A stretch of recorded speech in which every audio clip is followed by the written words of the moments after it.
et sœurs, que Dieu vous bénisse dans cette journée. Voilà, je vous donne l'évangile de ce jour. Il vint à Nazareth, où il avait été élevé.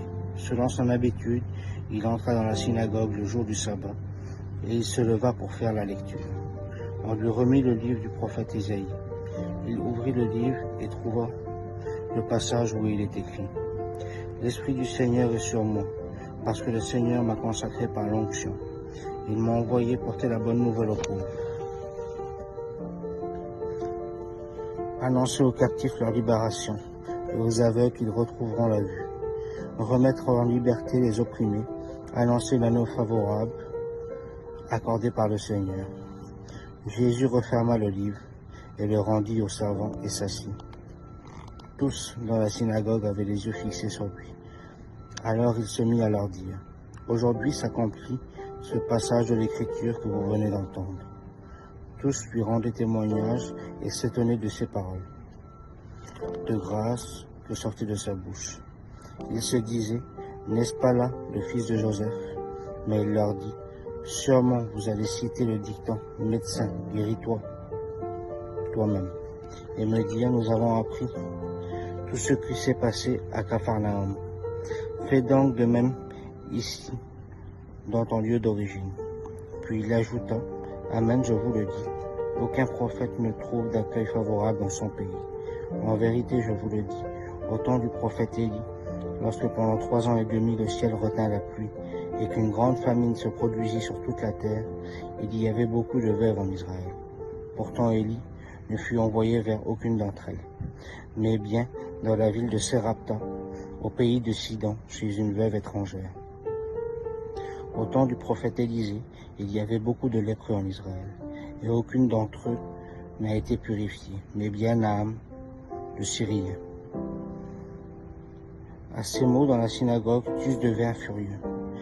Et ils se levèrent, poussèrent Jésus hors de la ville, et le menèrent jusqu'à un escarpement de la colline, où leur ville est construite, pour le précipiter en bas. Mais lui, passant au milieu d'eux, allait son chemin.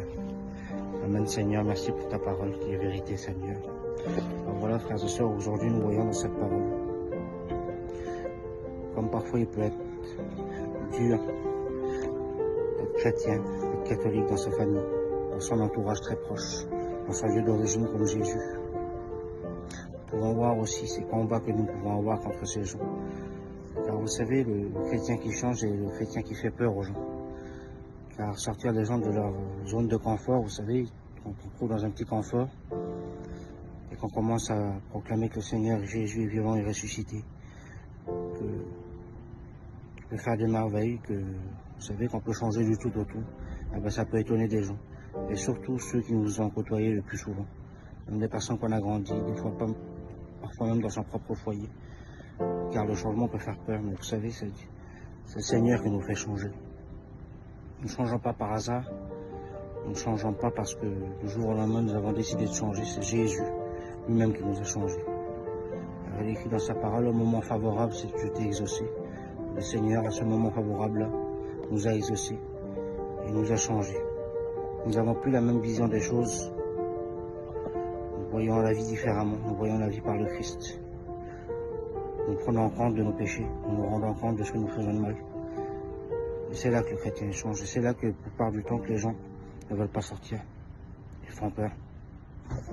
Alors toi, mon frère, ma soeur, qui passe des fois par ces tribulations dans ta famille, par tes amis, parce que tu es chrétien, et tu commences à suivre le Seigneur Jésus comme lui il le veut, que le Seigneur te bénisse et te fortifie dans ta foi. Alors, vous savez, la vie de chrétien sans combat ne serait pas une vie chrétienne. Le Seigneur nous dira dans sa parole: prends ta croix et suis-moi. Le Seigneur ne nous a pas promis que ce serait facile tous les jours, mais nous a promis une seule chose, qui sera avec nous tous les jours jusqu'à la fin des temps. Alors vraiment, je prie pour vous qui regardez cette vidéo, qui menez des combats au plus profond de vos familles. Alors Seigneur Jésus, viens les bénir et les remplir de ton Esprit Saint, Seigneur. Viens les fortifier dans leur foi, Seigneur Jésus. Toutes ces personnes qui ont besoin de toi. Car toi, tu connais les combats, Seigneur Jésus. Tu connais leur cœur, tu connais leur sincérité, Seigneur Jésus. Viens les bénir, les inonder de ta présence, mon Dieu de moi. Béni soit ton saint nom, Seigneur Jésus. Amen.